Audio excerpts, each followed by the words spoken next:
चल गई तो चांद तक वरना शाम तक।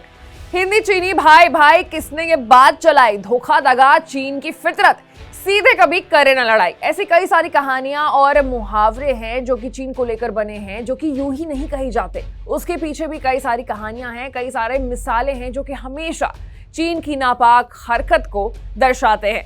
Hello and welcome to Uncut, मैं हूं आपके साथ आशीष सिंह।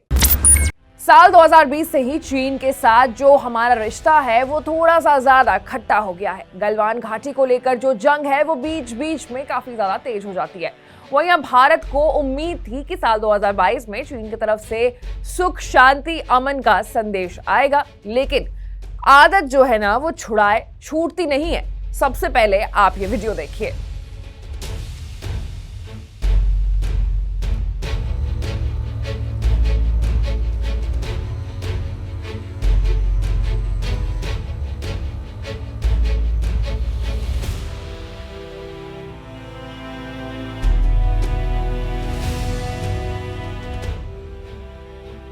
ये वीडियो 1 जनवरी 2022 का है। ये भड़काने वाली हरकत में चीन ने अपने कब्जे वाले गलवान घाटी में अपना झंडा लहराया। इसके बाद चीन की सरकारी मीडिया समेत उनके प्रोपेगेंडा मशीनरी ने इस वीडियो को सोशल मीडिया पर जोर शोर से पुश करना शुरू कर दिया।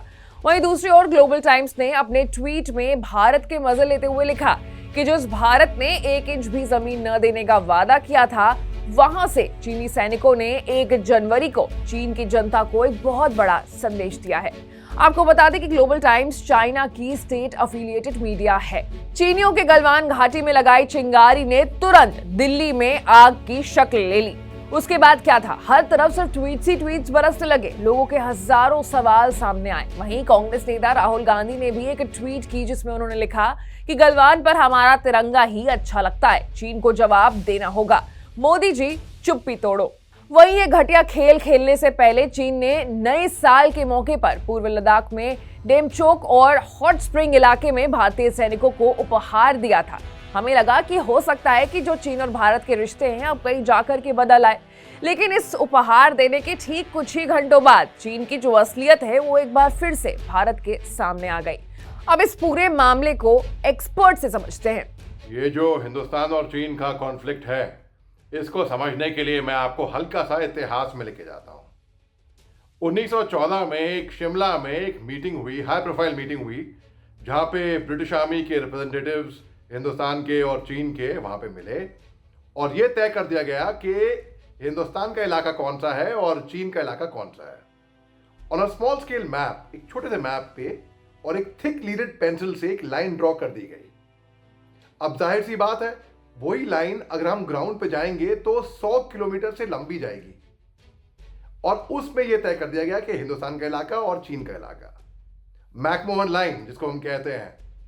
और जो पूरा 3488 किलोमीटर स्ट्रेच है इंडिया पाकिस्तान का बॉर्डर, ये क्लियरली डिमार्केटेड नहीं है, वहां पे कोई एक लाइन नहीं है, वो एक परसेप्शन है केवल। तभी जैसे इंडिया पाकिस्तान का बॉर्डर हो गया, वो लाइन ऑफ कंट्रोल उसको कहते हैं, क्योंकि एक फेंसिंग है, एक लाइन है।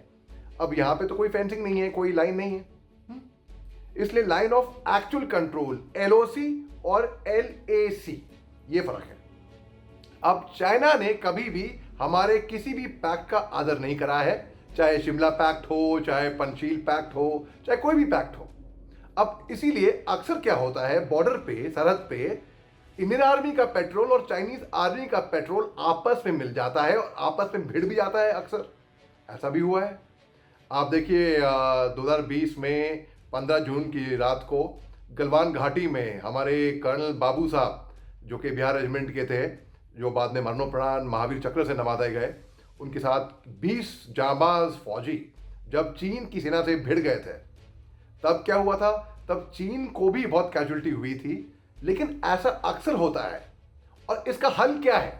इसका हल केवल मिलिट्री टॉक से नहीं हो पाएगा। कुछ मिलिट्री टॉक्स, आप कितने भी लेवल मिलिट्री टॉक्स कर लीजिए, हमें यह बात समझनी पड़ेगी, जो मिलिट्री लेवल टॉक्स होते हैं, जो कोर कमांडर लेवल टॉक्स होती हैं, वो खुद ही एक फौजी है। अब कोई भी फौजी अपने मुल्क से 1 इंच भी पीछे हटेगा क्या? नहीं हटेगा। अगर बाहर की सेना आके बोलती है पीछे हट जाओ, पीछे हटेगा? नहीं हटेगा। वो मर जाएगा, मिट जाएगा उसी मिट्टी में, लेकिन पीछे नहीं हटेगा। इसका हल क्या है? पॉलिटिकली और डिप्लोमेटिकली इसको सुलझाना पड़ेगा। दोस्तों, ये वही चीन है जो साल 2020 में गलवान घाटी में भारतीय सैनिकों पर जिन्होंने हमला किया था। भारतीय सैनिकों की टोली चीनी सैनिकों से अवैध कब्जे पर बात करने के लिए गई थी। तभी चीनी सैनिकों ने भारतीय सैनिकों पर अचानक हमला कर दिया। भारत के सैनिक इस हमले के लिए तैयार नहीं थे, लेकिन फिर भी उन्होंने इसका भरपूर जवाब दिया और चीन के कई सैनिकों को ढेर भी कर दिया।